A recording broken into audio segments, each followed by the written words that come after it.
Alright, welcome back to Reality Workshop, where the work is real and gets real expensive. Earlier, I was talking to y'all about this yoke right here. See that? They welded on it. There's another one. I had to go get it. It's used. They don't even make that anymore. At some point, I will have to go get an entire driveline remanufactured. Okay? But he happened to have an old one laying there that was in pretty good shape. He sold it to me. And these are driveline specialists. See that? Now, Spicer makes the best U-joints in the world, I think. I try to get them wherever possible. Those cost me about $10 a piece, okay, for Spicer. You can go to your regular parts store and get Duralast and whatever else, all made in China. These are made in the USA. I like them.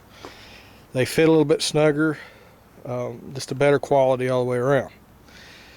But that yoke and this particular drive shaft, they don't make that yoke anymore. Excuse me.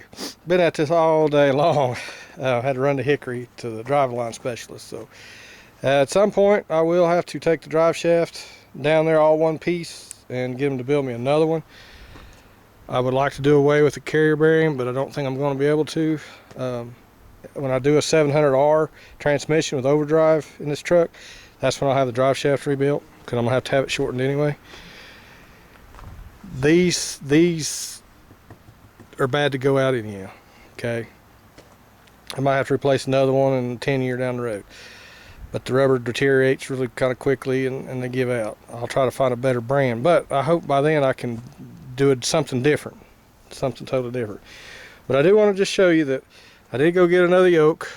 That's not this welded up POS. You see that? You know,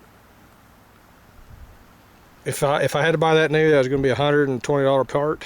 But he sold it to me for $35 because he had a bucket with one of them in there. They took off some other drive shafts. They don't even make them anymore, so I'm gonna have to go with a whole different drive shaft, which I'm, willing to do.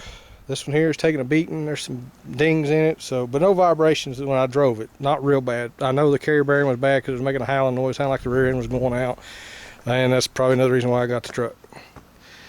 So anyhow, this should be my last video. I'm gonna have to put them, press them in there. This is a press, U-joint press, ball joint press. I think I showed it to you earlier.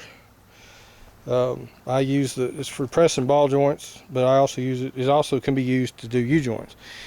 Tedious work. Got to be careful that you don't get these needle bearings right there down in that hole like I just did right there. See that? They fell in there sideways, and then you try to smash them and they won't make up. So without a vise and other things, it's a little more difficult. But the reality of it is, I do have a vise, but I don't have it mounted on anything. I don't do this every day, so I guess I will have to get me a vise eventually, put up someplace, because I'm getting about tired of this. I can't do a hole for it. So I already got one installed. They're real snug.